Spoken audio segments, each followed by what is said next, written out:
All right, this is a test. See if this works.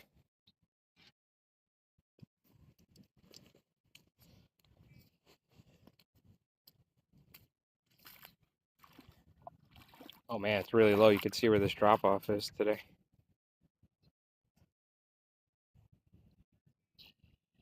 I got my little lightweight. I figured let's mess around. It's incoming tide. I also whipped up a box of feather jigs. So we'll do that here in a sec. We'll try those out. And I also got the fly rod. The real thing that this is kind of a multi-stream test. Now, I don't know if I'll be able to read YouTube chat. I'm pretty certain it's just Twitch chat, but we'll see, I guess. But interested what the quality is like. I might need to mess with the settings at some point. We'll see. But I'm just using a phone, so I'm kind of limited in the quality of the stream I can do before it starts screwing up. So we just got it on 720 right now with pretty low bit rate, but hopefully it doesn't look too bad.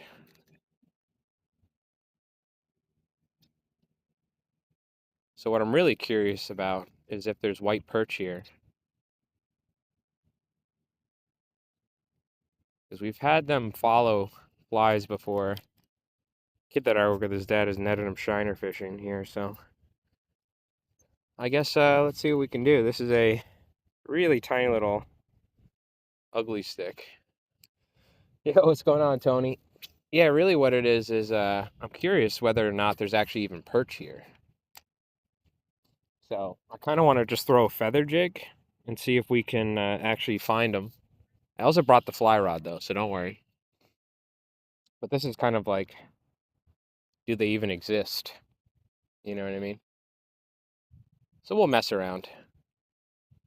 This is really the only time I do stuff like this. If it was striped bass here, I wouldn't even be spin fishing, but I'm pretty certain we got to get really deep to potentially get some perch. Now, what perch usually do is they find a big hole and they hang out in it, right? So there might not even be perch coming through here. They might be up in the back of the creek somewhere, up by those houses, for instance, in those bulkheads. I think there's some holes back in this pond somewhere. But that being said, this is the deepest area we have access to, and I'm almost certain we've had them chase flies before because they're really small compared. They look different than stripers, obviously. This is essentially like a really large Clouser minnow, woolly bugger type fly that I'm just throwing on a lightweight rod. So tied on a jig hook, but with dumbbell Clouser eyes because I don't have any jig heads or anything like that. We don't mess with this stuff a lot.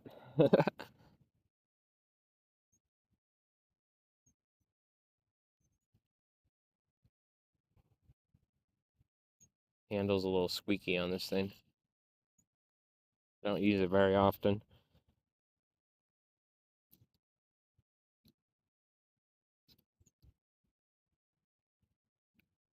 Did you see anyone take video? Yeah, Sergio Diaz, who's a friend of mine who we fished with before. I think he filmed something for the guys who put it together, and I did an interview. So when I find that when it comes out, I'll like post it for you guys because he went around and interviewed a bunch of different people. Sergio's an awesome guy. He's a great videographer as well. So when I find when he edits that and puts it out or something, I'll post it in the Discord for you guys. I'm just gonna try. I have a little like paddle tail on the back of this Clouser. I slipped one on there. I broke it off the back of a Bass Assassin. So I'm kind of just gonna like slowly mess around with this. Now, if anyone's watching on YouTube, because we're actually multi-streaming, I got it set up. The problem is I can't read YouTube chat, so I might need to change how I do it. I'm pretty certain I'm just reading Twitch chat, but if anyone in YouTube is here and you're typing and I'm not responding, that's why. Damn, the osprey's back already. Or is that an eagle? That might be a juvenile bald eagle. That's what it looks like, actually. Yeah. The bald eagle right there. I was gonna say that's too big to be a. You can see the white tail on it. Yeah, it's probably, and it's even got the white head, but it's not fully mature. That's why it had some brown underneath on its wings. Beautiful. Look at that. Oh, dude, look at the. He's looking for bunker. What was that? Sort of splash. Oh, he's coming down. Oh no, no, he's hanging out right there. It's an eagle. Yeah, it's a bald eagle. Never see him over here. That's awesome. I thought it was an osprey for a second. It's kind of like a young adult bald eagle. It's muckweeds. Terrible. What's going on, Doc? Let's try out one of the new feather jigs. Hold on, I want to see if I can get close-up footage. It's going to be really blurred out, but let's see if I can zoom in on this eagle. He's sitting on that perch. Hey, he's got a beautiful white head. Not fully mature, though, because his underneath his wings were brown.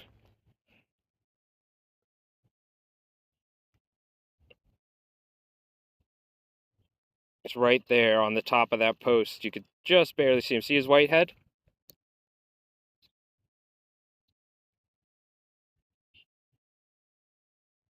Ah, that's cool. Okay. Let's tie on a different jig. This is what I got right now. It's kind of like what I whipped up.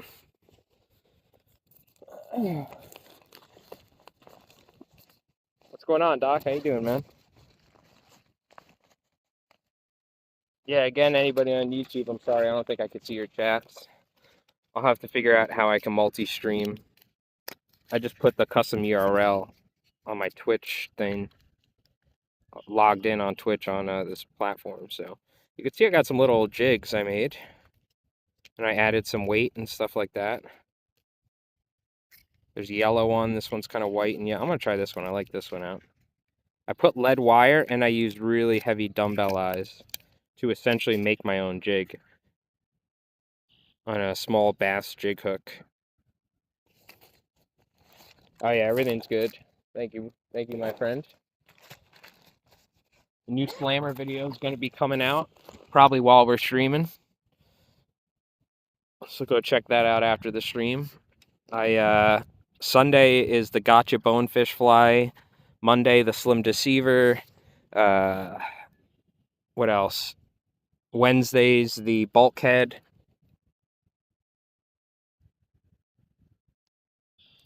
Friday is the Catherwood giant killer fly. And then next Sunday is the silly leg bonefish fly. I got 4 flies recorded yesterday for YouTube because I'm actually going to start oystering here. So I gotta like get these videos essentially recorded in the next week or two. And then for a month I'm gonna be oystering. So I don't want to get too burnt out having to try and do too much filming and recording after working all day. So don't worry though, I'm keeping up with the streaming. Usually I start working and then like the stream goes to shit and I stop streaming. But I'm gonna stay on top of it. So especially with making 4 YouTube videos, it's been a lot of work, but it's been good. I've been enjoying it. So and people have been very receptive. That's the reason why I'm doing it. So let's tie one of these on. But yeah, I have 3 voiceovers I gotta do tonight for 3 videos. And then I got to do the final editing for 4 videos. That'll be next week's all done. And then I have to do essentially the end of March. Luckily, it's only a couple inches here. I could grab this. I just dropped it. I have to do the rest of March's videos, which is another week's worth. And then I got to do all of April's videos. So it's going to be a lot. But I'm trying to do 4 videos. I might scale it down to 3. I don't know. I'm trying to keep up with 4. It's a little much, but I can handle it. We'll see what it's like once I start working a couple hours every day shell fishing. But I'm trying to do this for a year, essentially. Then we'll see what it's like after. Essentially, I've figured it out. I'm essentially putting like 25 hours a week into YouTube.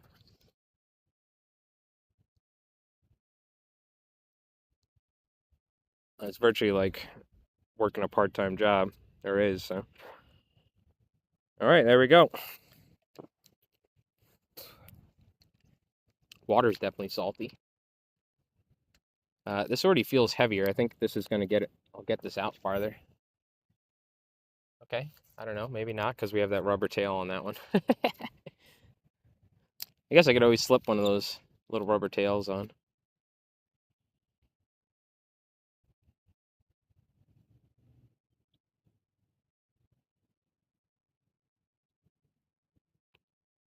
On the ugly stick, let's go. I still found a way to fish flies, but yeah, we're fishing we got the Walmart special ugly stick for panfish.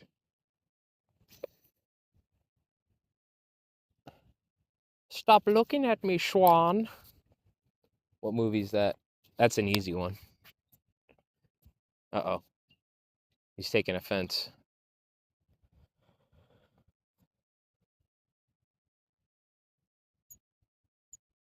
Yeah, I got to figure it out so I can read YouTube chat. Unfortunately, I think I can only see Twitch chat right now, which is kind of a bummer, but. So, for anybody on YouTube, thank you for watching.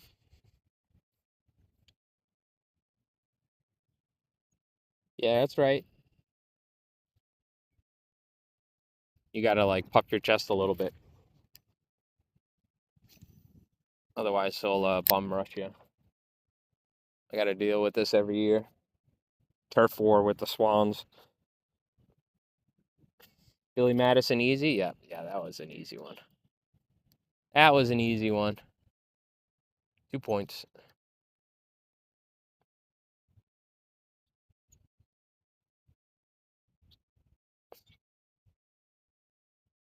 Almost. Should I fish like 2 of these jigs so I can get it out better or something? I think if I put that little paddle tail off the back of this, it'll have more weight to it. Let's check out what the feather jig looks like. Jesus Christ. That scared the hell out of me. Every time, this goddamn swan. I swear. There's like no reason. You just went Mach 4 on me. Oh, there's a loon. That's a loon right there in the pond. That's one of my favorite birds. They make the coolest noise too. They got like,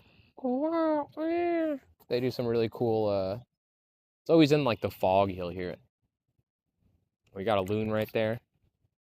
That's kind of a small one. They usually get bigger than that. Might be another one.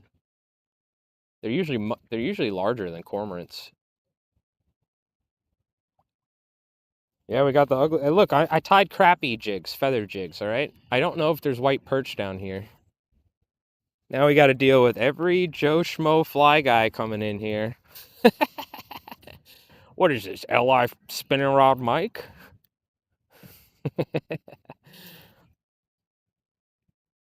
You know, pick up a spinning rod for 20 years. All of a sudden, everybody's like, whoa, whoa. Nah, I'm just messing around. Yeah, look, we tied some feather jigs. I'm curious if there's crappie around here. I also brought the fly rod. Take it easy. I'm using like 8-pound test or something, or like 5. It's just so light.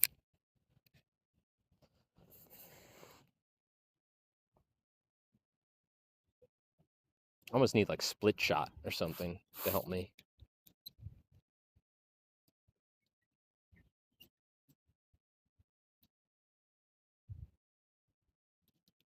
Where's the white perch gurus? I feel like they're in the YouTube chat. My white perch gurus, and I'm missing out on prime info. It's too warm where Tony and Chloe live, and Jin is too busy. I don't know what Jin's doing. Did you get rid of your BMW? I was gonna say you're out there drifting your stick shift BMW.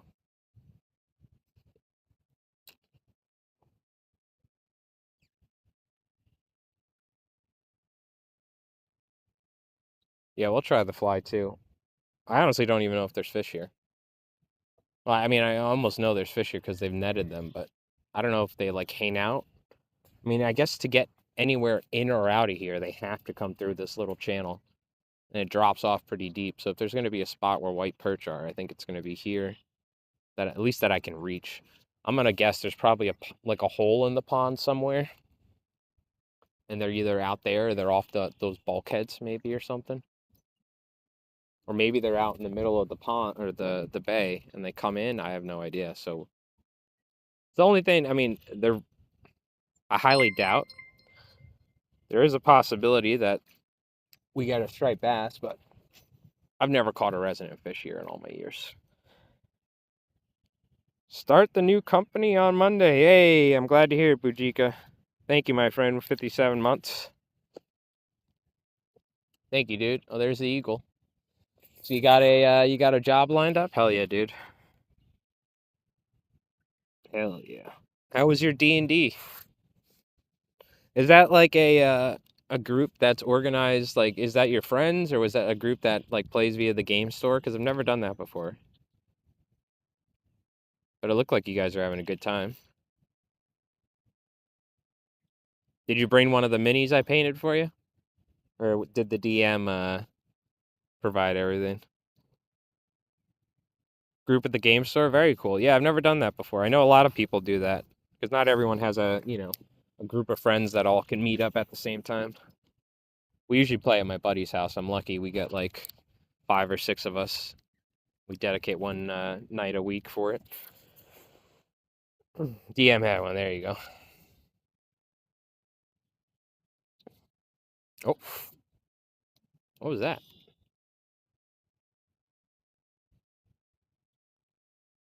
My line came pretty tight for a second. Probably like weeds or something. So you have to tell yourself there's no fish, so when you catch one, you're like, oh my God. I'll tell you what, there's definitely bait. There's killies and silver sides. I saw them down here the other night. And that's what that loon is down here.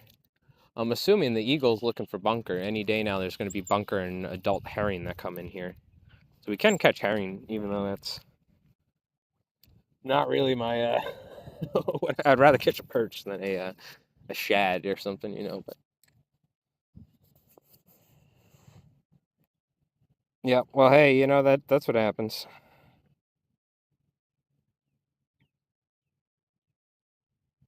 If your D&D character's dying, then you're probably doing something cool.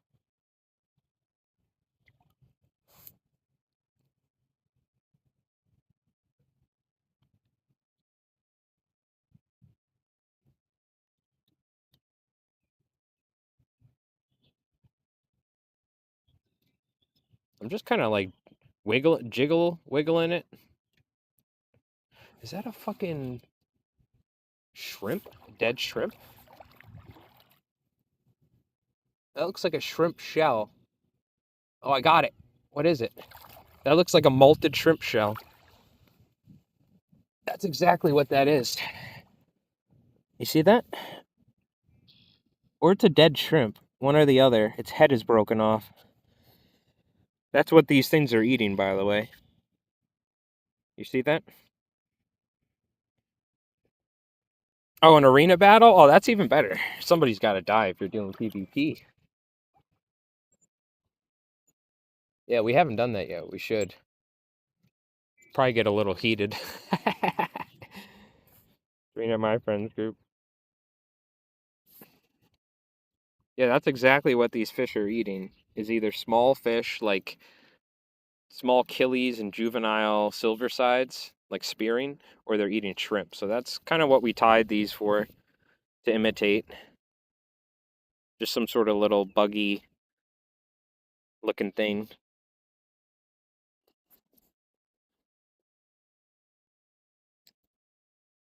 I got some flies with me though. I got Mickey fins, I got little shrimp flies, so we'll try that out here in a little bit. I wanted to wait till the sun goes down a little bit so we can get that prime time action, you know what I mean?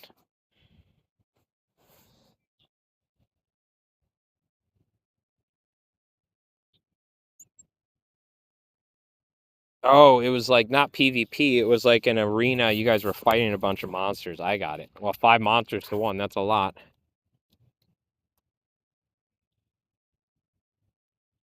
think I'm on the bottom, yeah.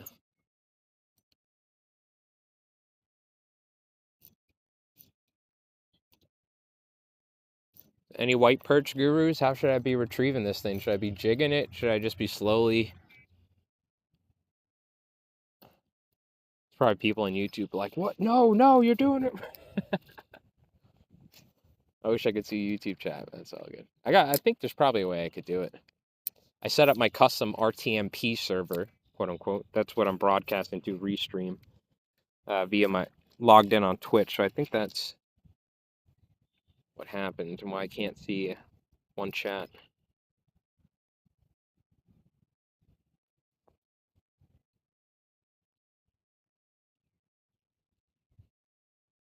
You bought a 2002 X3. Oh yeah, you like the X3? Yeah, I worked on a lot of X5s back in the day. The BMW SUV. It wasn't bad. I remember there was a guy that had imported a German stick shift M series X5. That thing was pretty sweet. I just hate working on BMWs. No, thank you.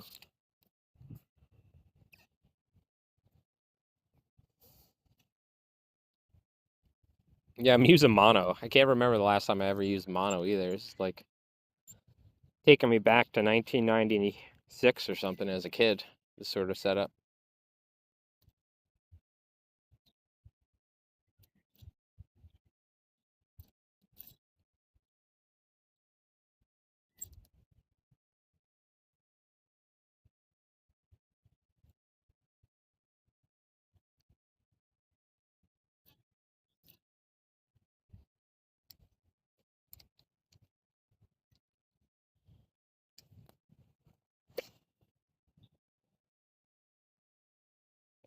I'll let that sink for a bit.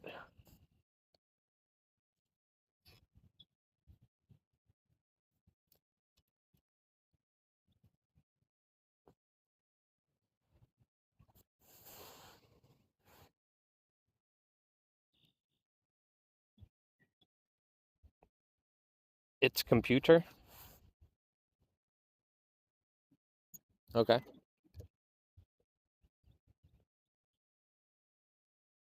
gotcha. Hey, how's the new car? Man, it's computer. All right.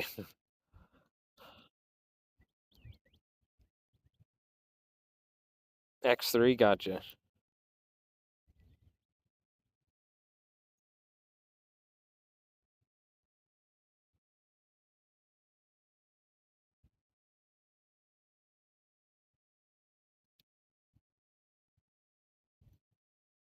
Yeah, I've had fish follow like flies right up to here. This is the edge of the boat channel where it drops off.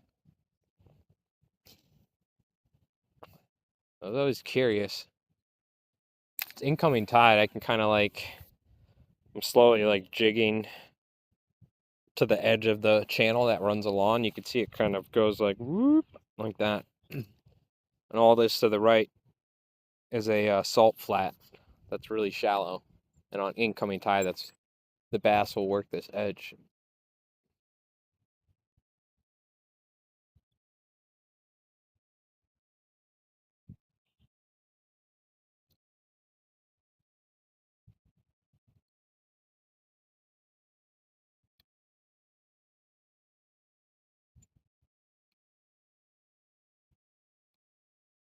I tell you what, though, AC Fishing, he sent me a video. He found a spot where they're under this bridge. There was literally like 100 in one spot. It was crazy. It was like just picking fish out of a barrel. That's one of the things that you find with white perch. That's why it's tough to catch them, is because they're usually very located in one spot. They're like super highly located in one area. They like school up too. I'm hoping once the sun starts going down, maybe some fish will start moving around looking for like that dead shrimp that was just floating on the surface, you know? That's the exact sort of thing that we're looking for. Why that thing died, I couldn't tell you, but looks like its head was half broken off for whatever reason. Maybe Perch tried grabbing it or something, spit it out. I mean, it probably just like Turns out there's not a single perch within 10 miles. I'm just hallucinating all of this.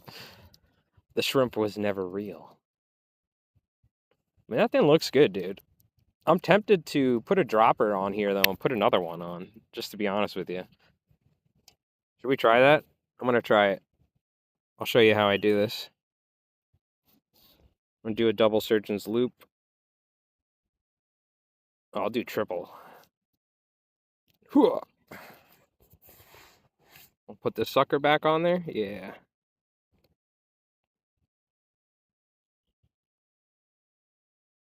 Pliers are on my stripping basket, but let's see if I can just... I don't know if this will fit. Let's see if I don't know if I made this long enough. I'm sure we can finagle it.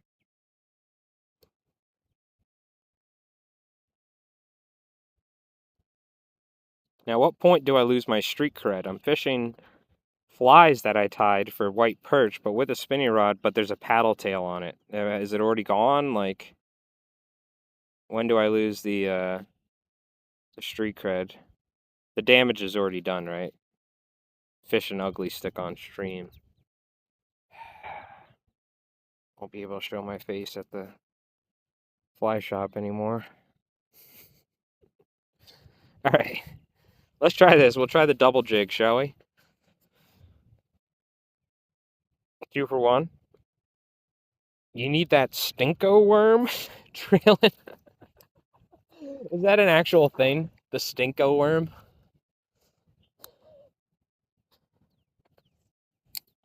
Hey, so what do you do for a living? Well, I'm the owner and operator, the creator of the stinko worm. You've probably heard of it. It's available at Dick's.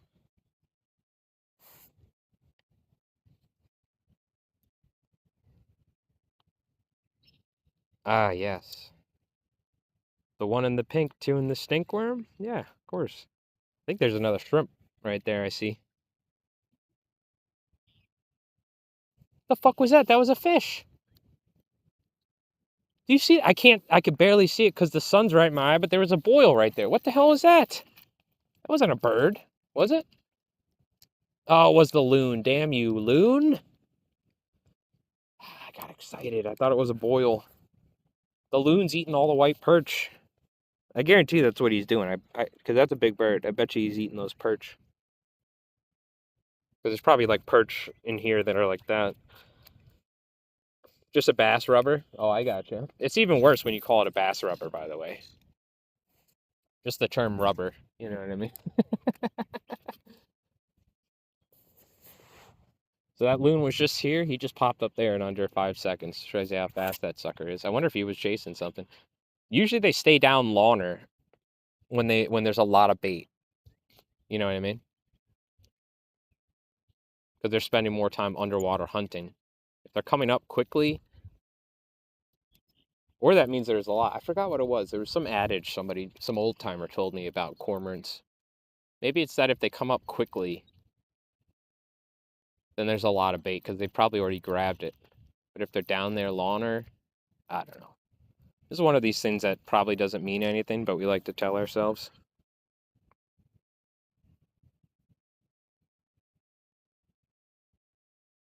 Fishing's always worse after a new moon, full moon. And then somebody's like, fishing's always best after one. I will say, though, it seems like fishing is always worse after a full moon, the first couple days after it. I don't know if anyone's had that experience.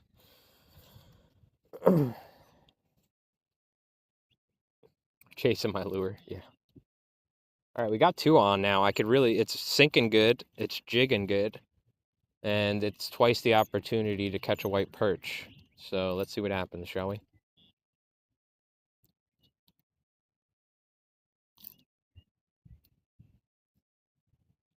I tell you what the real issue is.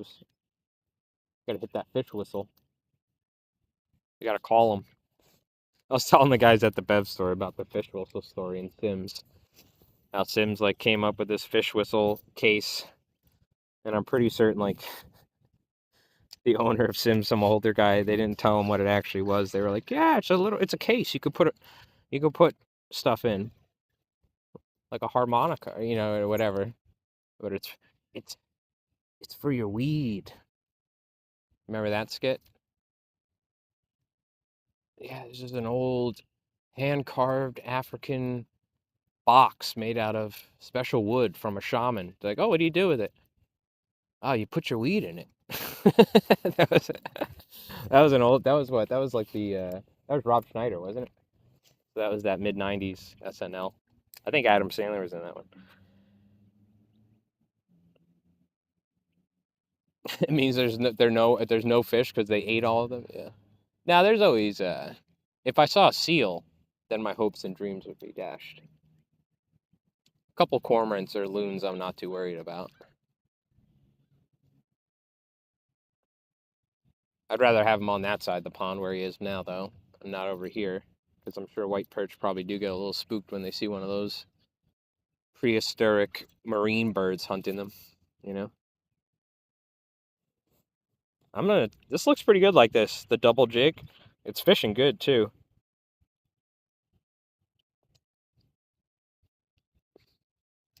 The SNL greats. Whee! I mean, Chris Farley's my favorite. That's like that era was when I was a kid. I was like 4 or 5 years old, 6 years old, watching those on Saturday nights. So to me, that's like prime time. But I could see if you're older than me, probably the Chevy Chase era, stuff like that was probably better.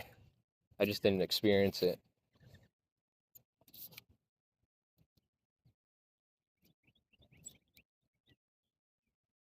Maybe I'll just try like a nice slow retrieve.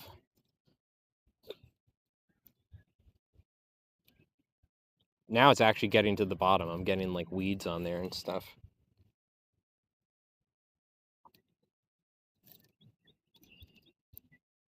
Yeah, the thing is, we could travel and we could catch them. I just, this is my like home sweet home fishing spot.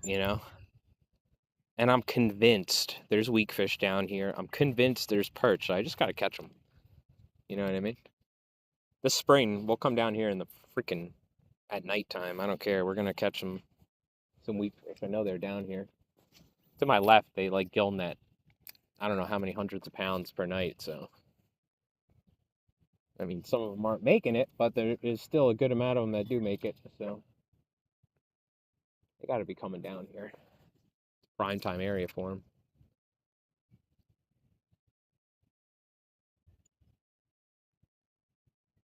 By the way, everybody on YouTube, new Slammer videos coming out soon, so be sure to check that out.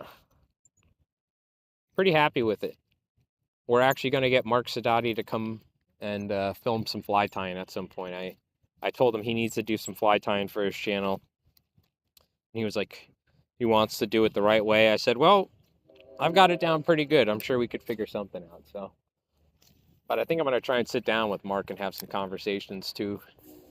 We had a great conversation about weight balancing the hook and how essentially every fly, the reason why, this is a great quote I'm going to give to you early before this video, because who knows when this video will come out.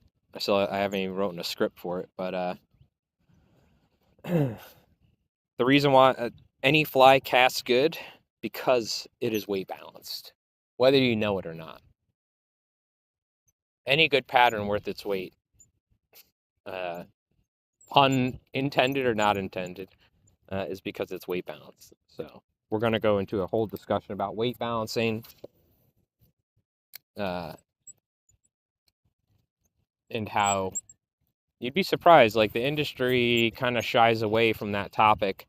Not necessarily like, it's just that the way Mark does things, especially with adding weight to a hook, I don't want to say it's shunned. I'm trying to, I've been trying to think of the right word to say it, but it's definitely almost kind of frowned upon. Like, why would you add all the weight? Why would you make something heavier, sort of thing? Do you know what I mean?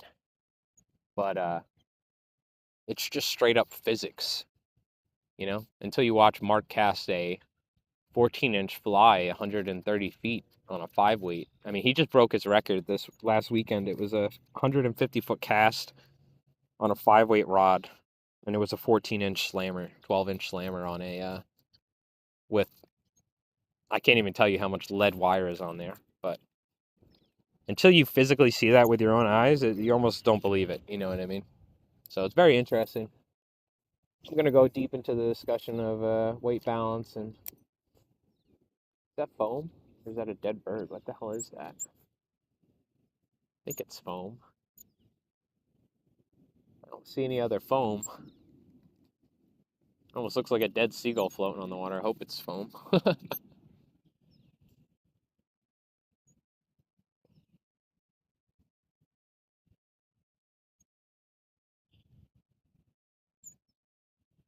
It's like right where I can't tell whether it's sea foam or it's a dead bird floating on the water. But I'm gonna guess it's sea foam because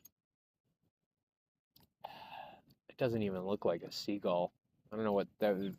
It's not even a swan wouldn't be that size. Yeah, it looks like sea foam. Oh, digging myself a hole over here. Which, by the way, can you guys even? It's kind of hard to see. Maybe if let's try and put my glasses in front of it, shall we? Is that gonna work? Is that better? Let's see if it works.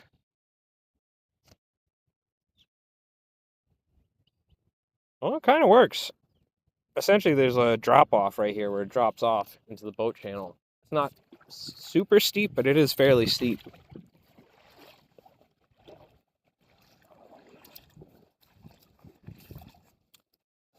Now the next question is, do we fish 3 jigs? I'm happy with these. They came out pretty good. I guarantee if we go to some of these brackish ponds where I know they are, like we'll probably slam them. I just really want to catch one down here. Show you the real benefit to coming down here as well as that. Cheers. You can walk.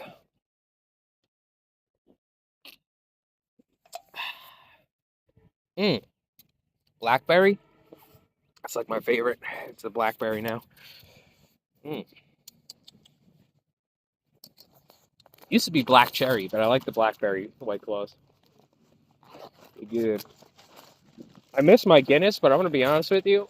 I don't drink a lot, but I have like a couple beers every now and then. I definitely lost weight when I stopped drinking Guinness. I probably lost like 10 pounds alone when I stopped drinking a couple Guinness a week. Or like, I'd say 8 Guinness, the tall ones a week or something. A couple one day, a couple of nights. I'm gonna have to have some Guinness again though. I feel bad, Doc. Probably gonna cancel his Twitch sub, but how you been, Doc? What you been up to? You been doing any commercial time? You getting ready for your spring fishing season?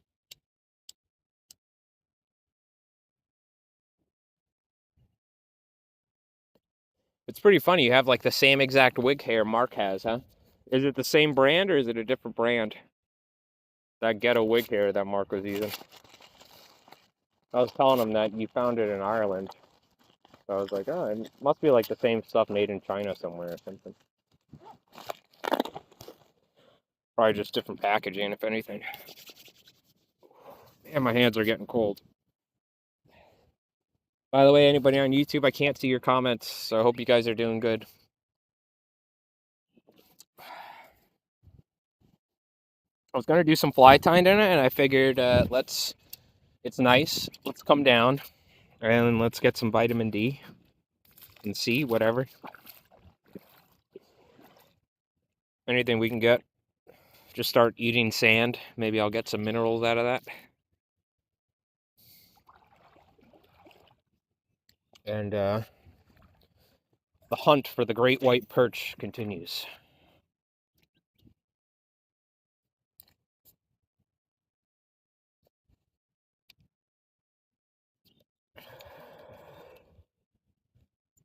What do you guys think? What should I do for a retrieve? You guys start calling out retrieves and I'll try them out. We're probably going to break out the fly rod in like another 20 minutes or so. What's my battery looking like? I used about 30%. I'm at 60. Okay. Probably got another hour battery life, I hope. I'm already streaming for 40 minutes. That's usually what my phone gets, is about a little under 2 hours. I'd say an hour and 50 minutes, an hour and 40 minutes battery life I usually got. Which, it's not bad. I think my old phone used to last longer. I think I used to get 3 hours, but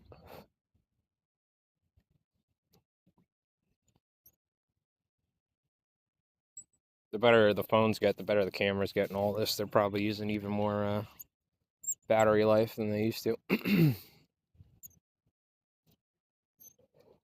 I had a dedicated phone for streaming, that'd be one thing, but I have all these apps on there. I'm sure there's all sorts of things that the battery's getting eaten up by. Damn thing spying on me 24/7. Don't you love it? You don't even say things out loud, and there's ads for stuff that you're thinking about. Like, pretty wild. You're having a lot of hard time sleeping. They're like recommending me all sorts of sleep apnea stuff. So I wonder, is my phone spying on me at night? It's got to be, right?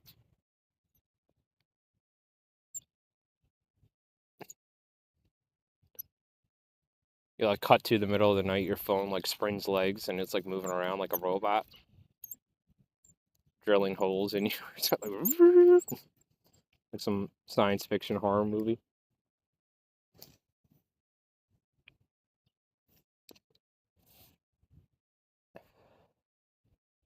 How's the stream look? I'm curious because we're streaming to two websites at once.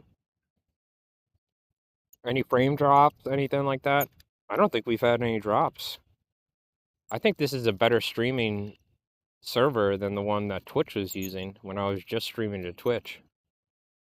I've had nothing but good results with Restream. Now, mind you, if we start streaming fishing once a week, my data is going to get eaten up, and that's when they'll probably start restricting my data usage, AT&T, but looks good. Good. I'm very happy with Restream. I'm using their free service too, which is just restreaming at 720, so it's been fantastic. I haven't had any complaints from them using them.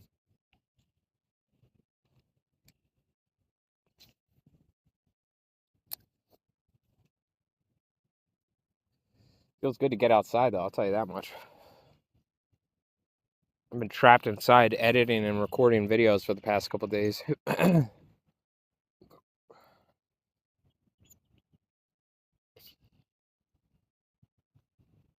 Just went to renew my clamming license, my local one. We're gonna start oystering in a couple weeks, so I'm trying to get as much of that stuff done as I can early. I'm not gonna be able to film 4 videos after working, so I gotta do it. I always try to do it ahead of time, which has been working out, so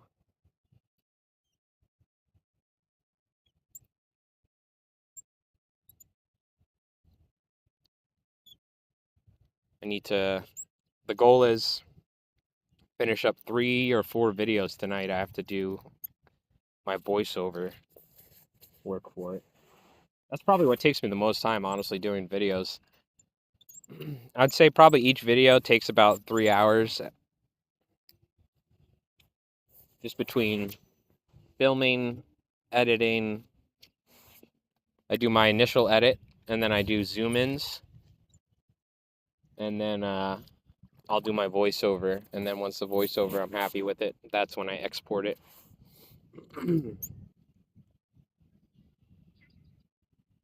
Kind of hard to see the fish. Yeah, that's true. What's going on, Avid Lurker?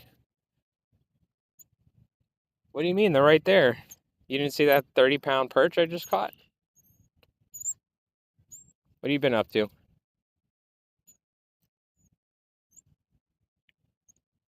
Man, I would love to just catch a white perch. That'd be fantastic. I don't know if it's going to happen, but I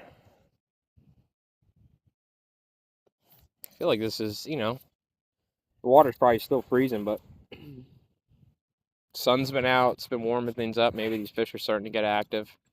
This is just really to hold me over till striped bass show up, so.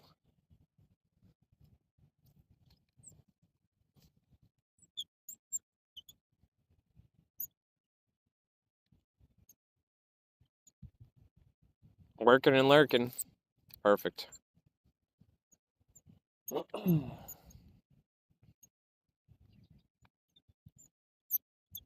Yeah, I know Mark Sadati wants me to pick him up. He wanted to do some perch fishing. I might need to work, though. We'll see. I want to catch them on the fly. Like if we go to a spot where there's actually white perch, I'm gonna fish with the fly. Fish some little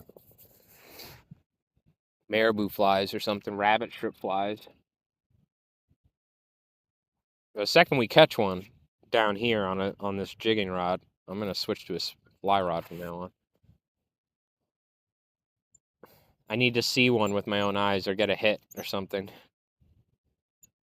before I start wasting my time fly fishing for these imaginary white perch. I bet you they're all up. They're probably all the way up in there. There's like a bridge and stuff, and there's like a freshwater creek that runs into this pond. I bet you they're up there in that like brackish area. But if they want to go anywhere, they have to come here. So like, come through here. So, 'tis my logic, chat. Let's see how that works out.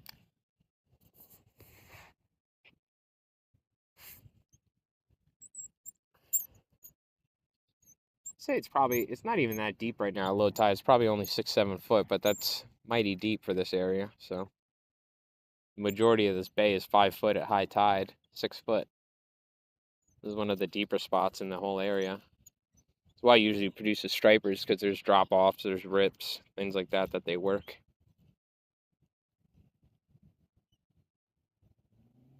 Yeah, I bet you that loon is eating perch. Eating perch or killies, right? It's got to be one or the other.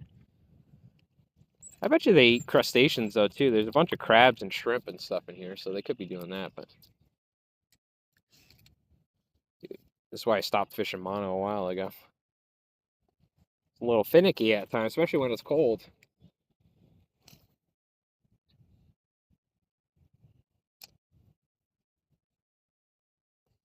Keep it tight on the drop.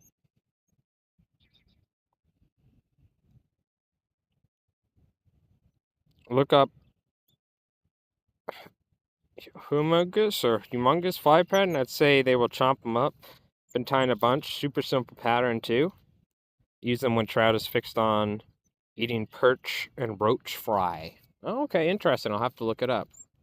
Humagus, or is it spelt humongous? It's probably Humugs. Okay, I'll check it out. I'm gonna be honest with you. I know it's probably not rocket science to catch a white perch. You know what I mean?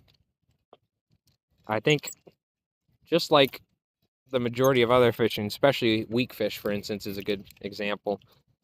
It's a matter of finding where they're located. I think they're a dense population in certain areas, and it usually seems like it's deep holes where they hang out. So we'll see. I'm gonna stay down here till it's too cold, and then I'm gonna go work on videos.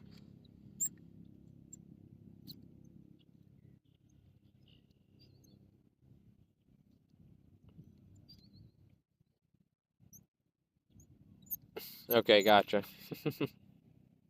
You're just dyslexic, Roger.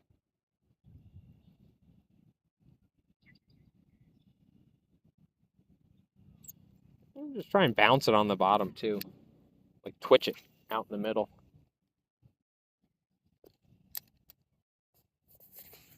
Oof. It's already starting to get cold. I thought it was gonna be too warm. I was wearing like something over this. It was a little too bulky for me underneath in the waders. But I think my assumption was right.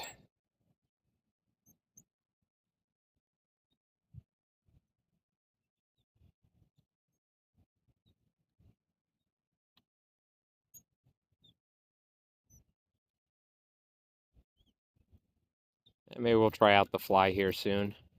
It'd be funny if we do all this with these jigs and then we catch one on the fly. I'm just saying that out loud to make myself feel better. But it would be funny if that was the case.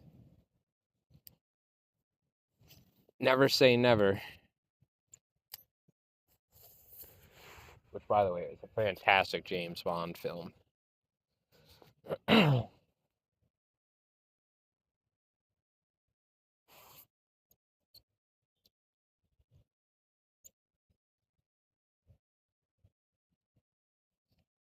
I will say though, it'll be nice when it's 60 something degrees down here, not in the 40s. I think it's supposed to be in the high 40s this afternoon. I hope this real squeaking isn't annoying either, because it's starting to annoy me a little bit. I gotta grease this up, I guess.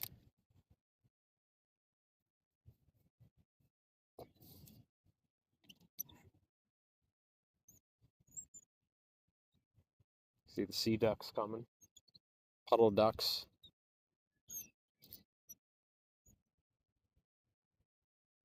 Loon's still working. These guys eat little crustaceans, little tiny bait, and different aquatic plants and stuff. Hence one of the reasons why you're not allowed to use lead shot anymore. Little sea ducks like that used to eat lead shot from bird shot, stuff like that. Get lead poisoning. One of the reasons why you got to use steel shot, because they go down, they just kind of root around in the mud looking for little shellfish, like baby shellfish and stuff, tiny little clamshells. And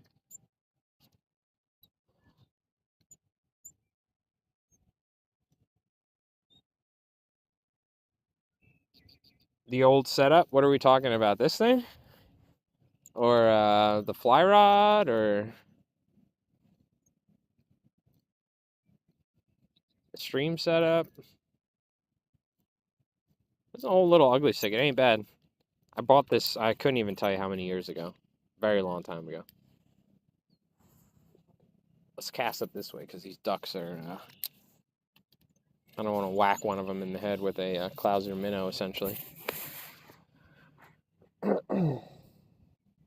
Oh, the ugly stick? Yeah, it ain't bad. It's an old little. Look, this was like a $30 combo at Walmart. God knows how many years ago. So, it ain't bad. I think I just got to grease the handle on the reel. Not really made for saltwater, though, I'll tell you that much. It's more of a. I bought this for crappie and. What do you call them? Panfish. When I would take friends out that don't fly fish and don't fish at all, you hand them something like this and they can catch panfish and go like, whoa! You know what I mean?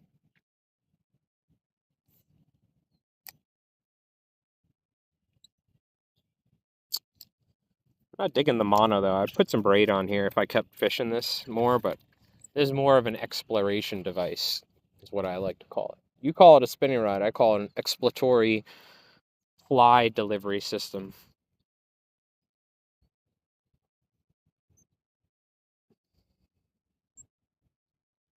The Nile is not just a river in Egypt. You know that? Now what movie was that? I forgot the name of it, but it's a good movie. But it's a counselor. The Nile is not just a river in Egypt.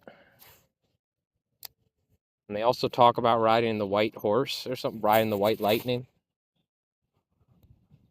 If you can actually remember the name, I'll give you credit because I don't remember the name. But if you just tell me what the premise of the movie is, you'll get points. So I keep saying points. There is no points, but you can act like there's a point system to this. The spin fly combo. I've invented a new thing. Spin fly. No, that's been around. No, I invented it. You got to buy my course. $55.99 for every 10 minutes. You'll be a legend.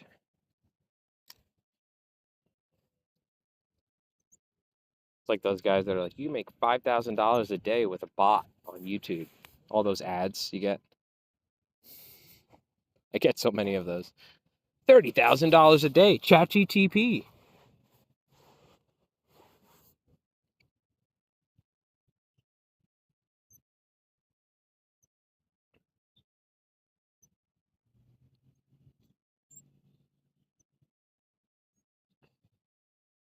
I'm getting bored. We're about to switch to the fly. It is kind of, we're getting closer to the prime time, though. Maybe we fly and then we switch back to the jig. I mean, I'll be honest with you, this is probably my best option for covering ground, right? And getting down there, so.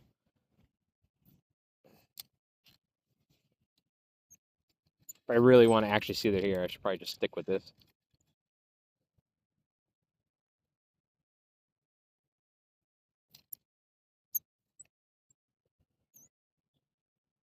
I don't know though. That loon is that loon is working this edge pretty good. I don't know if we're gonna be getting any bites while he's here. That's just I guarantee he could swallow an adult perch, no problem. They're pretty big birds.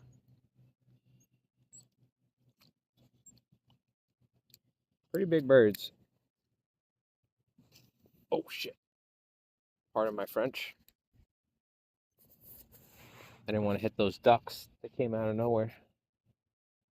This is what they start doing. They start coming in and out over and over again, and they're kind of nervous because I'm here. So they just hang out in this one spot. And sometimes it drives me crazy because there'll be about 200 ducks coming in and out of this pond. And half the time they're like swimming around my fly line in the springtime. It's funny, we never had this many of these like puddle ducks. They started, I don't know, they started coming here in the winter. I think it's like the same group of birds probably that comes here every year now because it's always these same birds. I don't blame them. It's a nice spot to hang out, so especially once duck season's over because there's a blind right behind me.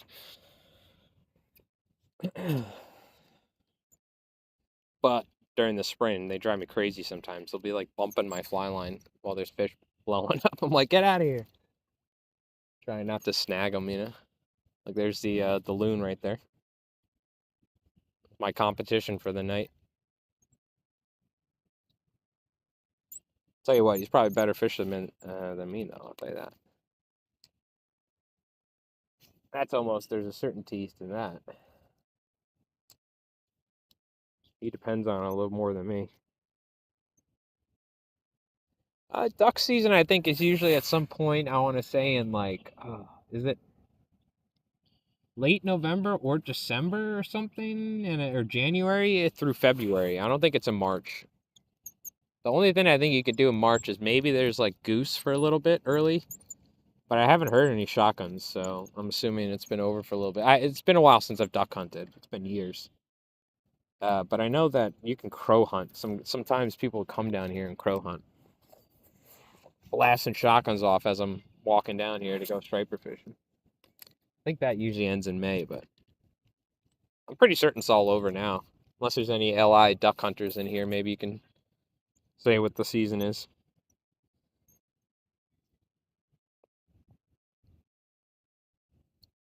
Oh, there's definitely food. There's just a never-ending supply of killies, spearing, crabs, shrimp. One of the reasons why I do so well down here. I wouldn't say this is a like if I was a guide, I wouldn't bring clients down here. It's not that sort of spot, but I usually get one or two bass during the spring and night, which for walking from my house, I'll take that. You know what I mean? Yeah, there's crow hunting. Crows, I guess, eat duck eggs. So there's actually a crow hunting season that nobody does it, but I knew some guys that do it that used to do it that I went to high school with. I didn't even know it was a thing, but if you look it up, you are allowed to legally crow hunt in Long Island, unless they changed it. But I should probably just be doing this, like barely retrieving it and jigging it up and down.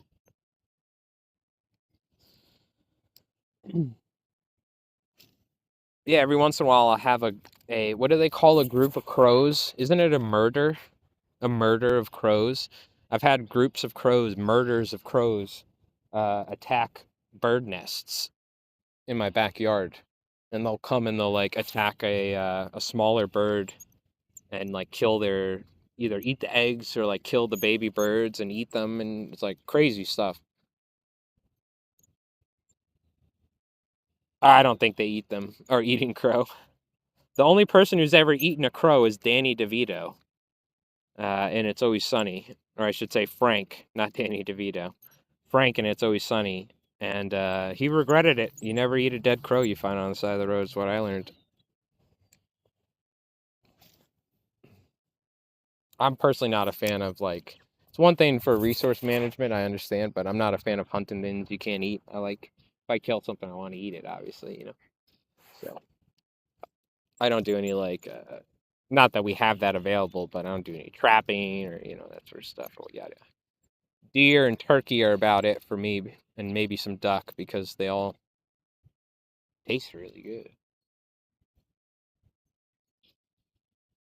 There's something said to eating an animal that's lived a full life than one that's been, God knows what, going through in some deplorable conditions. That's one of the reasons I started hunting. I actually stopped eating meat for like a year or two, and I was like, until I harvest a deer, I will not eat meat. And I tell you what, you get pretty good at hunting. Not really, I still suck, but you get lucky every once in a while when that's the case. So I haven't done it in years though. I had my freezer go bad. I lost a bunch of deer meat. It was one of the worst experiences I've ever had to deal with. Emotionally losing all that deer meat and then having to deal with the biohazard waste removal of like 70 pounds of deer meat was in the summer. It was not fun.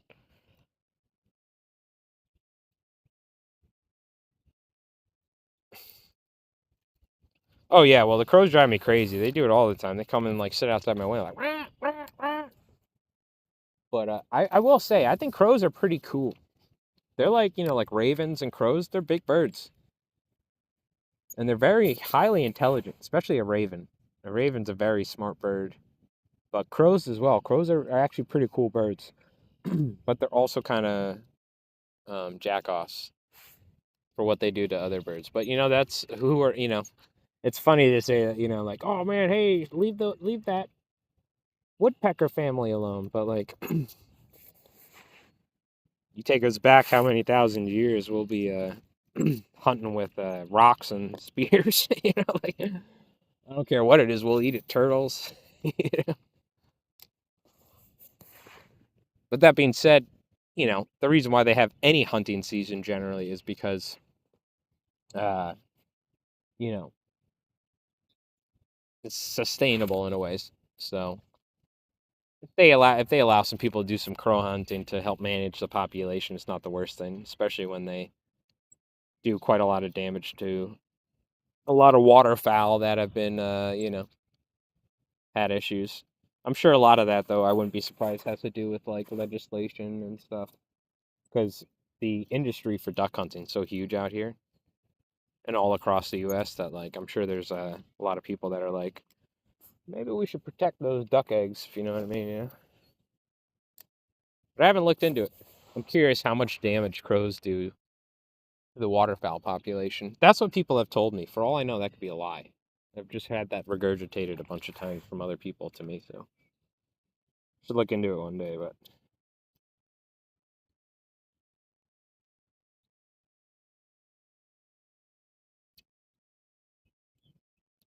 you fish it slow, barely retrieve it, go up and down, jig it on the bottom.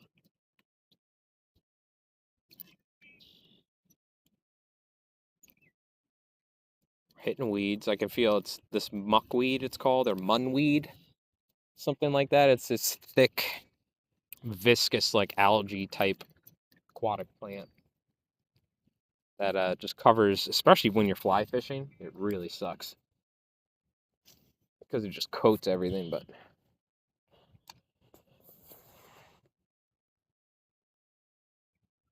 oh well, there you go. I guess there is some truth to it. I mean, it makes sense. I've seen crows like attacking other birds, but I've seen blue jays do that. Blue jays are pretty vicious. If you've ever seen a gang of blue jays flying around harassing other birds, you want to talk about. I love blue jays too, but you want to talk about annoying, dude. They would. We put out suet bricks, right? The squirrels go to town on them, and then it drops all the suet on the ground for these little like chickadees and stuff, and all these different birds. Especially during the winter, it's nice.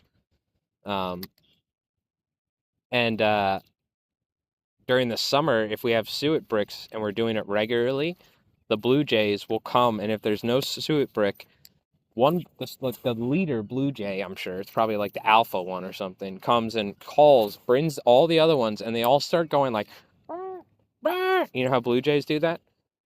And they're like screaming in the backyard until my dad, and then my dad will on cue like come. I think he's rewarded it. Is what's happened, but they're like complaining that the suet brick's out, and then my dad will go refill it, and they're like, "All right, cool," and they just start going to town on it. But I think they've trained my dad, is what's happened. Magpies, yep. It's what's really funny is watching magpies attack people in Australia. There'll be like a kid on a scooter going like 20 miles an hour down a hill, and the magpies just chasing. He's like, ah, like screaming, and there'll be some guy like laughing, filming it. That's got to be some of my favorite bird footage on the internet is small kids running from magpies or like some lady on a bicycle getting attacked by magpies. For whatever reason, when you flee from them, they think you're fleeing or something and they get very territorial and they attack you. It's some of the funniest stuff you'll see. It's always kids on like scooters and stuff like that, going like breakneck speed, screaming the whole time.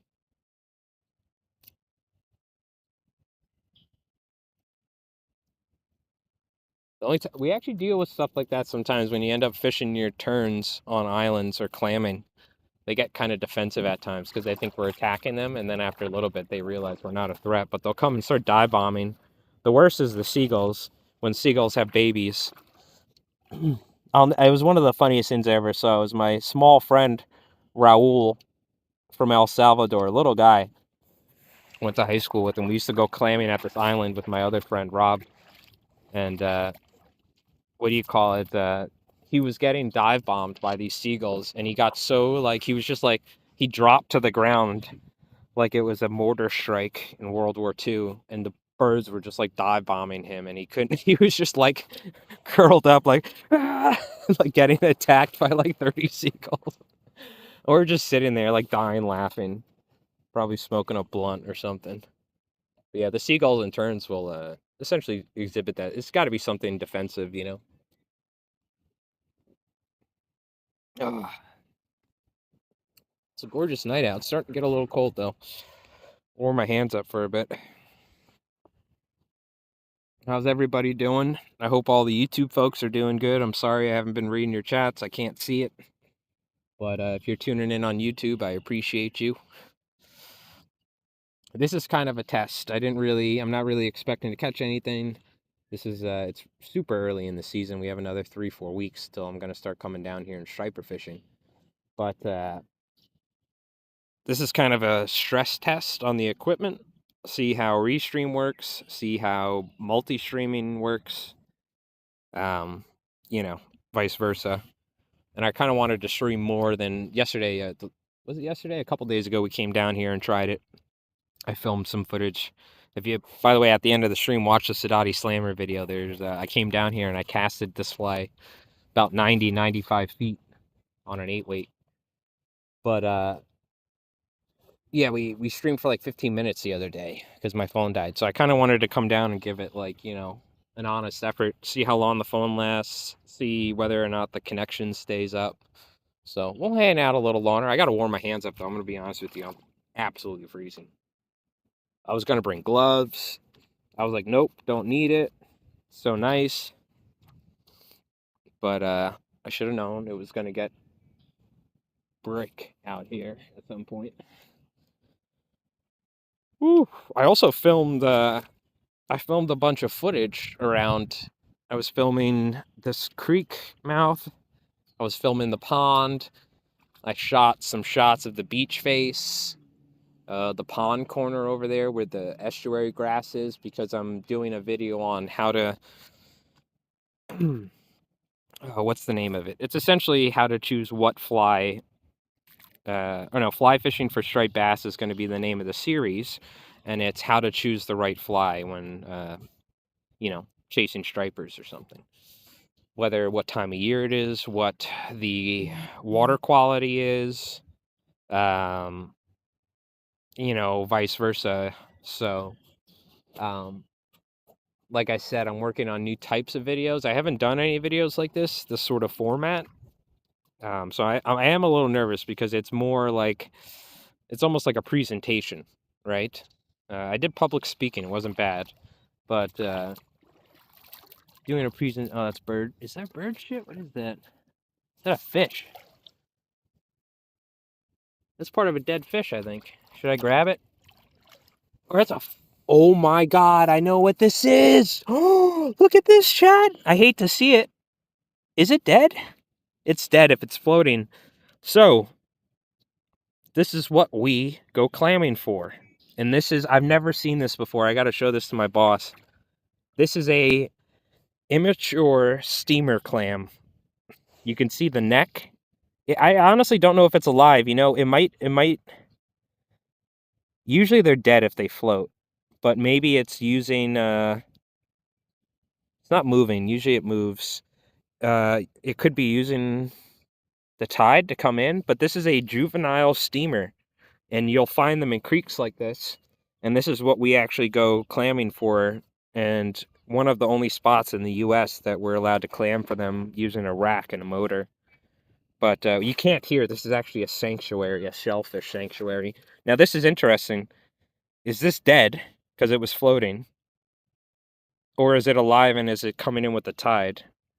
But they usually grow to something like this, that wide. Now, I'll tell you right now, I could crush this in an instant. Even an adult one, you can put your finger through the shell. They're so soft. But it has this appendage here. It almost looks like a, something else when they get larger.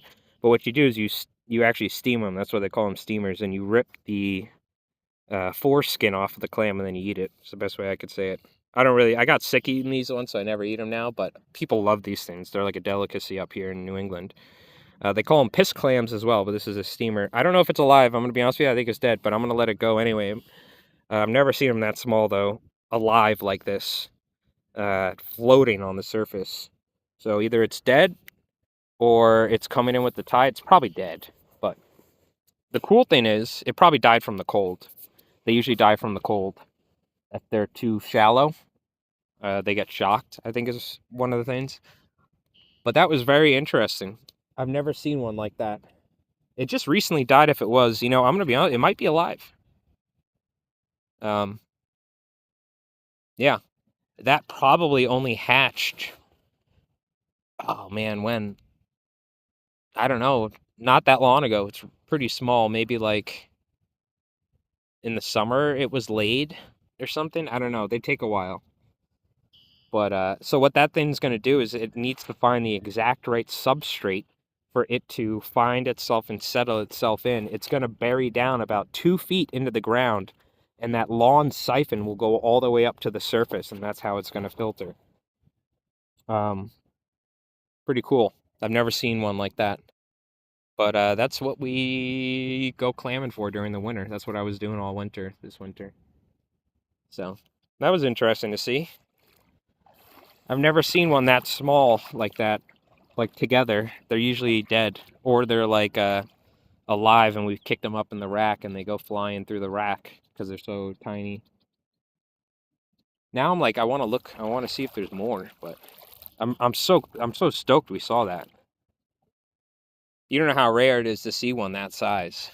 Like, it's very rare to see them, especially like that. It probably died from the cold. Usually they need to be deep enough so they don't die, is what happens. Because we actually, that's what we catch in the winter. So they live in the winter, and they're still filter feeding and everything. But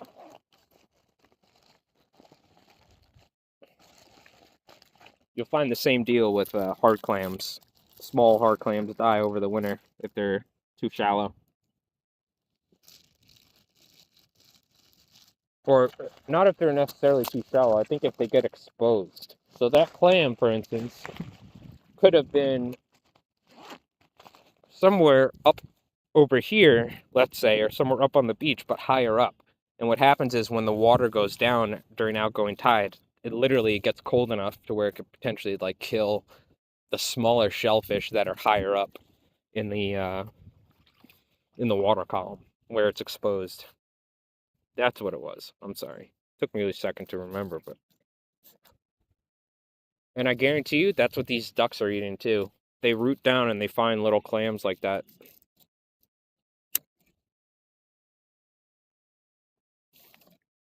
Very cool. We got a little marine biology lesson on piss clams. Hey, what's going on, Brute? How you doing? Well, no real fish activity. We were kind of just messing around. I was curious. I'm sure there probably is some perch somewhere around here.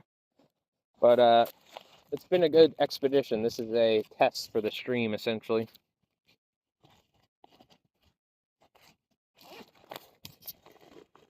Unfortunately, I can't see YouTube chat, but we are multi-streaming, so I am excited, for instance, to go catch some big bluefish and share it with the folks on YouTube, because you folks on Twitch have been spoiled seeing all the cool fishing over the years. Yeah, well, speaking of mussels, there's your mussel bank right there, and they're alive. Well, some of them are dead, but this whole thing is made of mussels right here. All this, even underneath all this soil and stuff, it's all mussels. You can see the it's getting undercut severely. We're slowly losing all of this mussel chunk. I mean, it's part of a natural thing, but it's erosion, you know? So I'm a little worried that, like, it's really nice. This creates a nice rip at times, but hopefully this doesn't wash out eventually. I try not to stand up there, to be honest with you. I used to spend a lot of time fishing up there. I stopped doing that years ago because I didn't want to kill all the beach grass, but I think some other people have been coming down here and stuff because I never walk through there. I don't want to kill the grass. I always walk around it, but you see, and I'm gonna be honest, it could be deer. I know deer come across here every day, so I think there's some guy that comes down here in the spring. He's like, I've been fishing here my whole life. I've never seen you. And I said, I've been fishing down here my whole life. I've never seen you. And then we were kind of cool after that, but we both had a little standoff for a second. Like, what are you doing down here? But I know he walks through there, so he's probably killing all my grass. You'd be surprised. It's pretty important when it comes to estuaries and a lot of this stuff. Like, it's, if you can, try not to walk on a lot of this stuff, you know? A lot of the beach grass, you're not allowed to walk up on the dunes over here. People do it all the time. They go sit up there at sunset and God knows, they'll probably make out or some shit. They're killing all the beach grass, which holds the dunes together. And then when a hurricane comes in November and it blows out the dunes, you know. So I try to do my part to not like trample through all the vegetation that's keeping this bar together, you know, is the idea. But because I mean, look, even just one person coming down here has completely cut a path through that grass, killed all the grass underneath it. So if you had like 20 people coming down here every day, I wouldn't be surprised if this thing got eroded 2 times as fast over the years.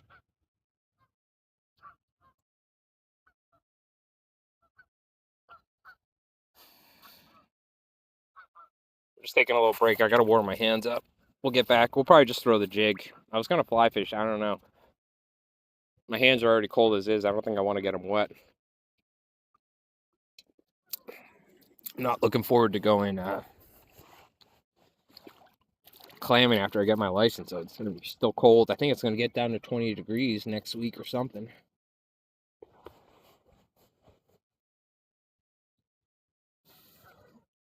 Oof, man, it's getting cold. This is why I got nothing for respect for people that go steelheading in the winter. My body is not made for that. I got Turkish blood flowing through me, you know, Mediterranean.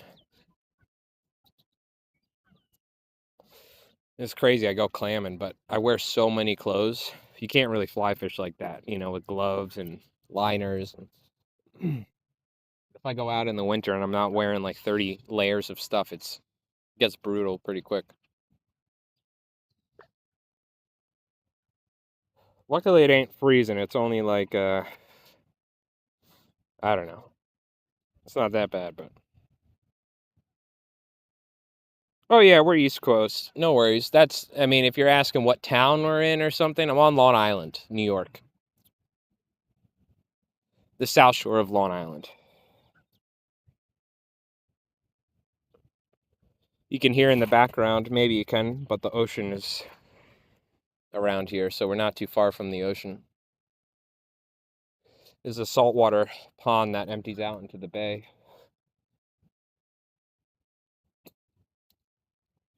Hey, KH Flytime, long time no see. How you doing? Mm, something boiled. Was that a bird? I didn't see a loon on the surface. What was that? Could you imagine? If there's a bass, I guarantee you they'll eat this little jig thing. Ah, it was probably the loon. It was the loon. He popped up not too far. Well, let's throw these little perch jigs. It's good to see you. How's things been going? Is it cold over there?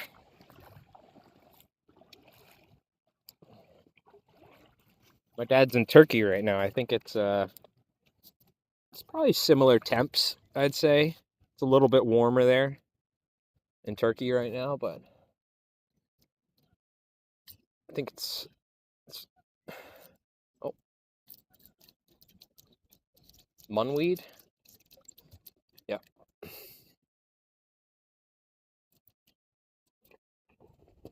I don't know if this loop knot is ideal. Oh, okay, I see what happened. I'll show you how bad that munweed is. It literally wrapped up this jig too. What in tarnation? What in tarnation? Let me be smart about this and loosen my drag. You can tell I'm a fly guy and not a spinning rod guy, right? What do we got going on over here? 16 Celsius? Okay, okay. That's not too bad, right? Now, mind you, I'm an American, so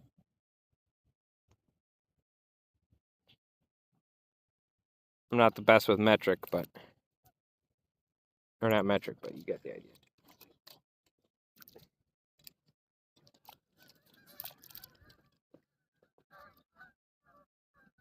Dude, what is this mono doing? I get a little too... it's wrapping around like a fly rod. It's funny, you don't deal with this sort of stuff with braid nowadays.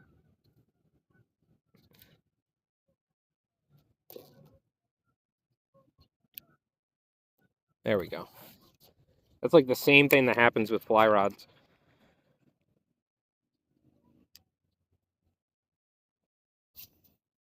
You doing some trout fishing? 16 Celsius is perfect. What's that in Fahrenheit?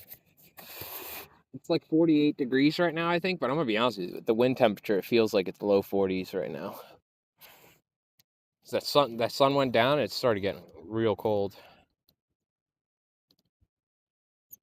60, okay. Oh, that's perfect. Yeah, I'm at like a 65 to 70, and that's perfect. Once it starts getting like 80s during the summer, it's almost too hot.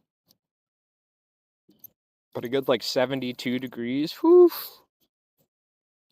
Once we get that sort of temperature in like May and at night in June and July, it's so nice.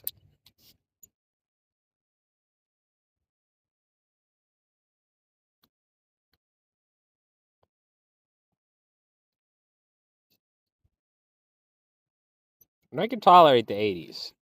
But like the once we start getting higher than that, we're clamming in 90 degrees and stuff. We're lucky that I mean the humidity does get pretty bad out here, but at least working outside, we kind of get that ocean. We get some air a lot of times, but the days where there's no wind and it's 90 something degrees and we're out on the boat all day clamming, it gets pretty like if you're not drinking water all the time, you're gonna get dehydrated, get heat stroke pretty quick. But I will say it's not like Amazon humidity. That's the worst is when you have really high humidity. But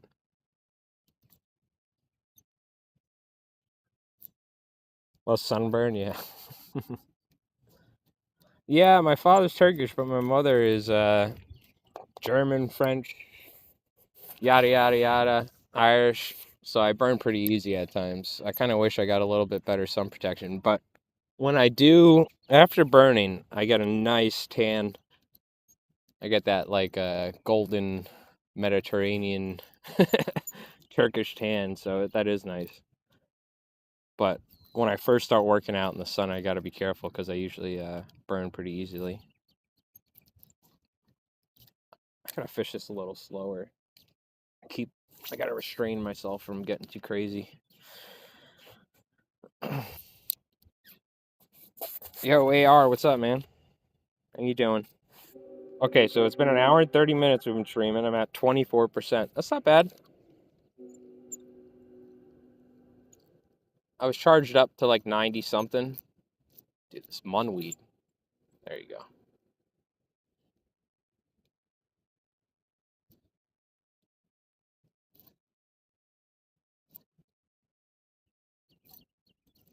Man, I'm gonna be happy once there's striped bass down here and we can fly fish for them. I think we're probably gonna start the first week of April. I don't think we're gonna catch fish the first week of April, but we're gonna start coming down here. Now, I'm gonna be honest with you. I'm gonna try and do some fishing videos. Like those some of those days, I'm dedicated myself to like specifically filming, so I probably won't be streaming. But I'm gonna try and do at least one fishing stream a week once fishing season starts. The only issue is I start running out of data, and then once we get to a certain point, AT&T's like, well, screw this guy. He's been using all the data, so we're cutting you off. We're limiting your bandwidth, and that's when my stream connection goes down. So it's like a fine line of streaming too much and not enough with a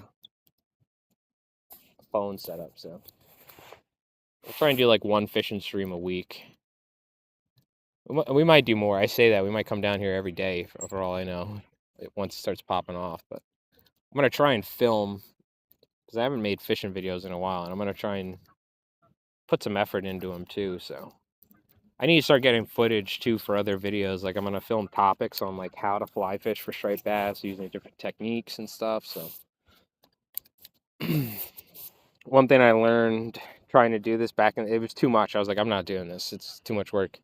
Um, you just spend half of the time just filming as opposed to fishing, but there's a lot of work that goes into like filming B-roll footage for stuff, but I think it'll be good for my YouTube. So people always ask me like, how do you do this? How do you do that? Why do you tie it like this when fishing? What do you do? Yada yada. How do you fish crab flies?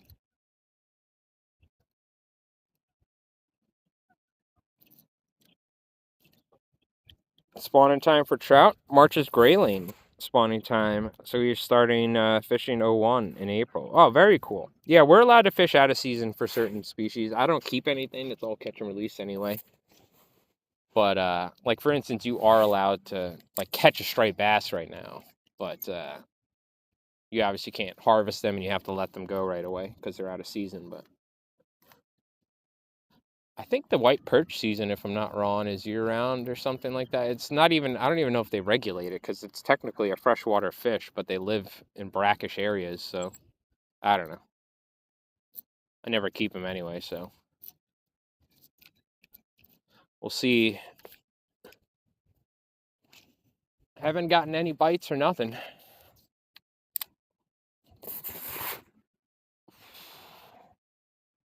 Oof, it's cold. Oh, I need to take a shower after this warm up. 104 most days? Oh my God. Are you up in like the mountains or something? Or not the mountains? Are you down in a valley or something? Or that's crazy. You're just not getting like winds, or it's just the area. I know Turkey, certain areas in Turkey get crazy hot. Where my dad's from, out in Ankara and stuff, that certain area of Turkey is almost turns to like a desert. Half that spot. Oof. I'm pretty certain you're in line with Turkey latitudinally, right? Maybe you're more north. That's why I keep bringing it up because I'm just thinking of where you are on the equator.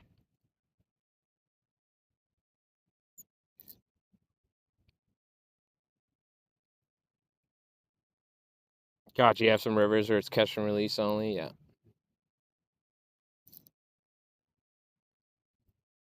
Yeah, I personally think they should start doing some stricter laws with striped bass fishing.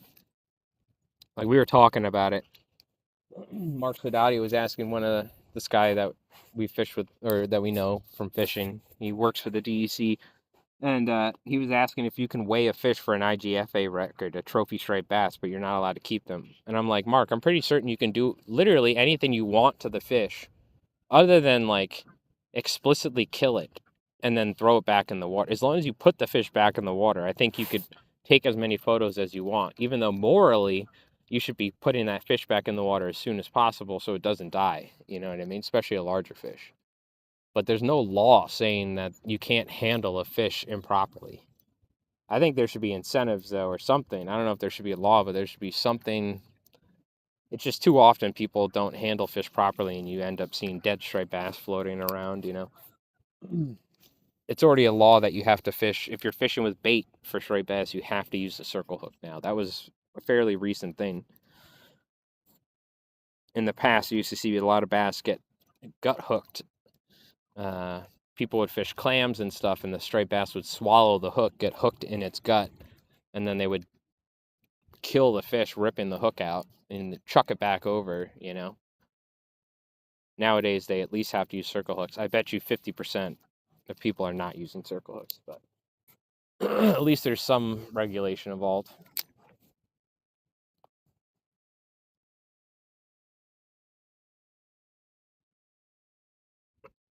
Yeah, I'm trying to get better with not taking fish out of the water. I used to do it a lot. And, even then I would take a bluefish out of the water to show while I'm streaming, for instance, and then immediately get it back in the water and, get some water through its gills. But I'm trying to not even take fish out of the water even that much. So you don't see a lot of fishing photos on my Instagram and stuff nowadays because most of the time, if we catch something, I just leave it in the water next to the boat because I'm mostly fishing in boats nowadays. And then just pop the hook out. So there's a great account on Instagram or an organization called Keep Fish Wet that promotes essentially handling fish responsibly.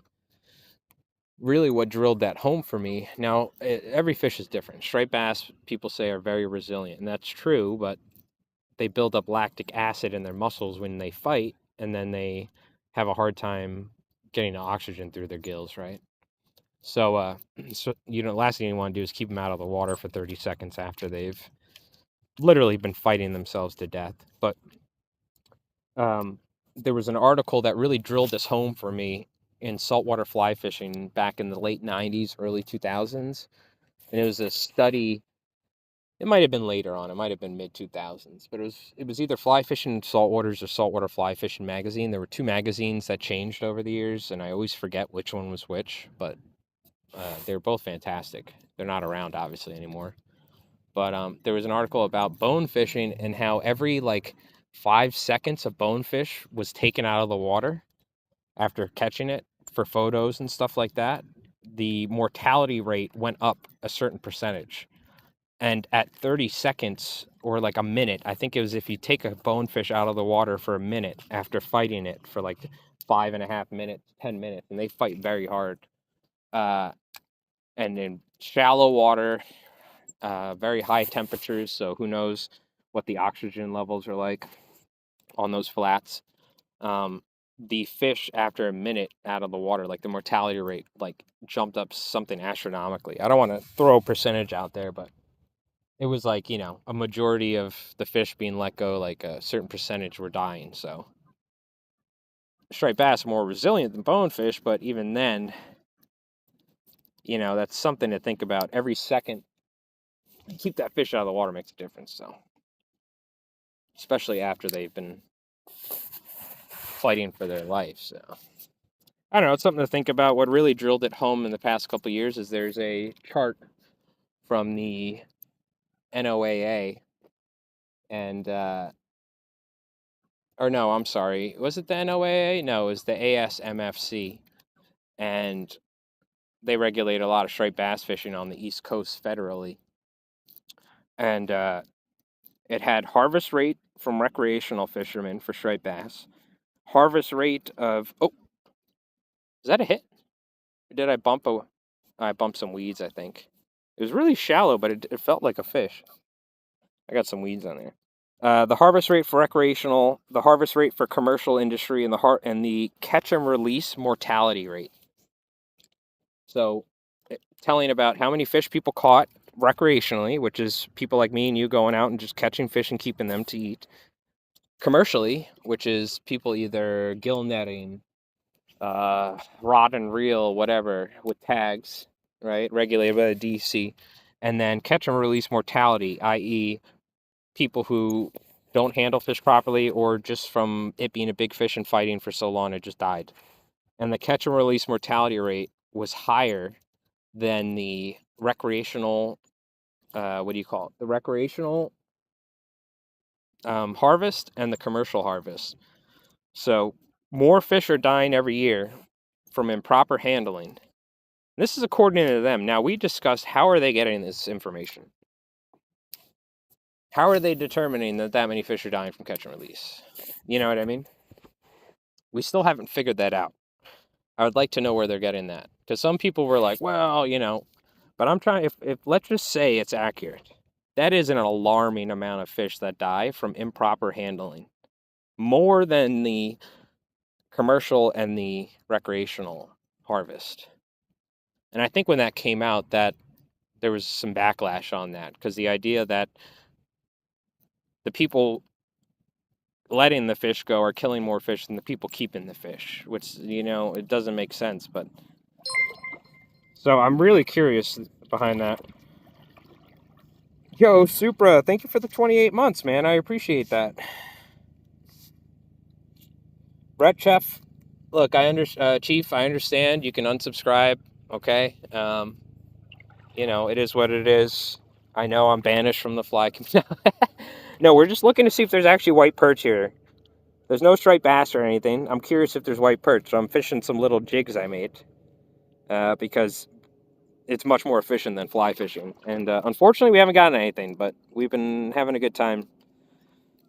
But yo, super appreciate that, dude. See, look, no fly rod today. Blasphemy. I brought a fly rod. Nobody said I had to use it. All that matters is I brought it. Right? You guys didn't stipulate in the term, if you read your subcontract for Twitch, it says Mike will always bring a fly rod, and then there's asterisks. You signed it. You said yes when you hit Twitch Prime. So it's on Jeff Bezos, not me. Okay. But I appreciate it. Thank you, my friend. Fisheries protection underwater on their skin, and when you take it out of the water. Oh yes, especially the slime on a trout. You never touch a trout with a net that's not wet or hands that aren't wet. Exactly. And yo, AR with the 44 months. Thank you, my friend. I appreciate that. I bait dunk on rare occasions. Well, in that case, Jin, can you ban Ret Chief? We don't allow bait fishing. I'm sorry. It was all fun and games, but once you started talking about bait dunking, I mean, no, I'm joking. You imagine? Well, do you use bobbers? We will ban you for using bobbers. Can I get a bobbin smash in the chat? I'm pretty certain that is an emote still. Is it? It might not be an emote. I think I got rid of it years ago, but we call them surf perch. Surf perch are very similar. They're like Corbina. I know what you're talking about. These are similar. These are more like a brackish white perch. It's kind of they do look more similar to your West Coast surf perch than they do to a yellow perch. I'll say that. If you look up white perch, it's a very common freshwater or brackish species. This looks like, is that a steamer shell? That's a fucking steamer shell right there. Look at that. Here's another steamer shell, except the larger one. Look at that. Oop, my phone changed. So watch this. You ready? This is the clam's protection. See that? That's a steamer shell. Piss clam. The only reason they survive is because they're 2 feet underground. If they lived 6 inches underground, I mean, even like a, they would just get destroyed. They get crushed. All right, I shouldn't have stuck my hand in the water though. We actually saw a baby piss clam, a baby steamer float by. I think it was dead from the cold, but I've never seen one that size on the surface, so that was pretty cool. Now, I guess they were razor clamming. They could have been razor clamming all the way over there. They kicked it up, and it was dead, and it came up to the surface and came in with the incoming tide. Because I know one of the guys I work with, this whole bay on the other side of that point, the entire bay that I live near, they razor clam on this whole stretch. So I guess theoretically that could have came from 4 or 5 miles away and came in with the tide. I actually didn't think about that. I wouldn't be surprised if that came in from the guy that I work with. Because what you end up doing is you end up kicking the dead ones when you churn up the sand to get the live clams. Okay. Man, it's cold. Woo. God damn.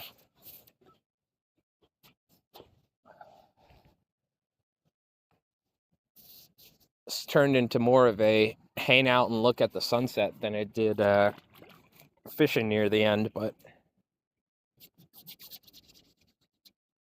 I'm happy I came out. It was good. I've been editing videos and filming for the past 3 days, and I can tell you right now, filming 4 videos, and you want to know how many times it took me to film? So most of the time, I film a fly in one shot, right? Sometimes I have to do it again because it's out of focus. Because sometimes it's hard for me to tell if it's in focus because I'm like, the way I have my light set up and I'm looking at my monitor. I filmed the Bill Catherwood giant killer 3 times yesterday because the first time I tied it perfectly, except I bought these EP eyes that you're supposed to tie on there. And I thought that they were type of eyes that you cut and then glue with the stem. So I was like, I realized once I was like, okay, I completely did the wrong thing. So then I tried a second time. Just sparking up real quick. I tried a second time, and I tried tying the eyes in after spinning, before spinning any of the deer hair. And I tied these dumbbell eyes that are like 3D molded eyes, and then I went to spin the deer hair after tying the tail perfectly. And using most of my goat hair, too. I was using this really nice goat hair. And then I'm like, this was a mistake, because now, like, I have nowhere to push the deer hair. So I think I need to tie the thing in after I've done half the deer hair. But I've already filmed the entire video with the dumbbell eyes on it. So then imagine you cut 2 and the dumbbell eyes aren't on there. You know what I mean? So I had to film it a 3rd time, and it came out perfect. So luckily, I'm so good at editing that even if I do make a mistake, I can usually go back, fix it, and then cut it out, and you would never even know the difference. But most of the time, I get it the first time. But certain flies, like, it was essentially very intricate deer hair spinning around a plastic dumbbell eye, and I've like never done that. So I was like, all right, this will be interesting. But I've done it before with lead dumbbell eyes. It came out just fine. I'm actually really happy. The fly came out really well. And we're actually going to do a video series on Bill Catherwood, so that'll be some nice B-roll footage, and it'll be a video in itself discussing how to tie the giant killer, Pogie. So, but yeah, it's always interesting. Dirty Durries, And I'll go back and see. I'm sure I'll see if anyone was chit-chatting on YouTube. Unfortunately, I can only see Twitch chat, so I appreciate everyone on YouTube hanging out. This is kind of a test. I'll have to look into it because it forces me on the streaming app to sign in to either Twitch or YouTube. So I'm assuming I can only see one chat. I'll see if there's a way I can see both, but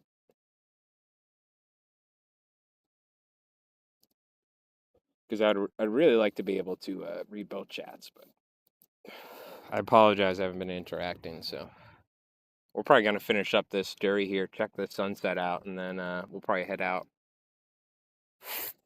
I bet you my phone's gonna die any second. 8%. Speak of the devil. So I had my phone charged to about 91 or 95%. We've been streaming for an hour and 45 minutes, and it's down 8%. That seems about right. If I get an external battery pack, plug it in, it usually lasts about 3.5 hours before the battery pack just can't charge the phone fast enough. So we'll have to get a new battery pack because every year I destroy them. They end up getting salt water on the connections and then they just rust out. But I've been happy with this phone. This phone hasn't corroded yet. It was one of the issues if you use a phone around salt water every day. The problem is when you catch a stray bass, they just splash water all over your phone, and then it ended up destroying some of my phones because I couldn't charge them.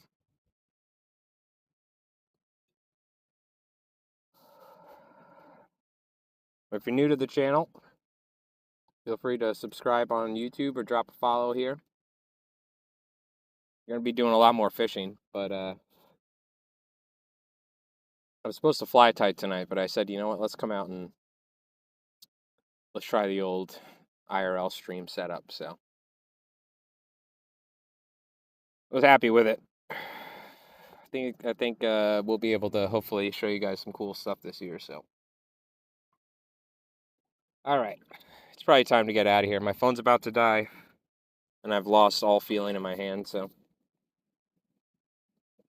I appreciate everybody hanging out. We don't leave any garbage around either, so make sure I take this can with me. But thank you so much for hanging out, chat. Hope you folks had an awesome night. And we'll see you at some point, probably next week. New Slammer video's out. Go watch it. Sunday is going to be the Bonefish Gotcha Fly, so watch that. And we'll be fly tying next week on Friday. Maybe we'll go live at some point, but I got a lot of videos to edit. So thank you so much for watching. Appreciate you tuning in. I'm going to go home and eat something and try and warm up. So it's for a reason right now. So we'll see you guys. You have an awesome night, all right?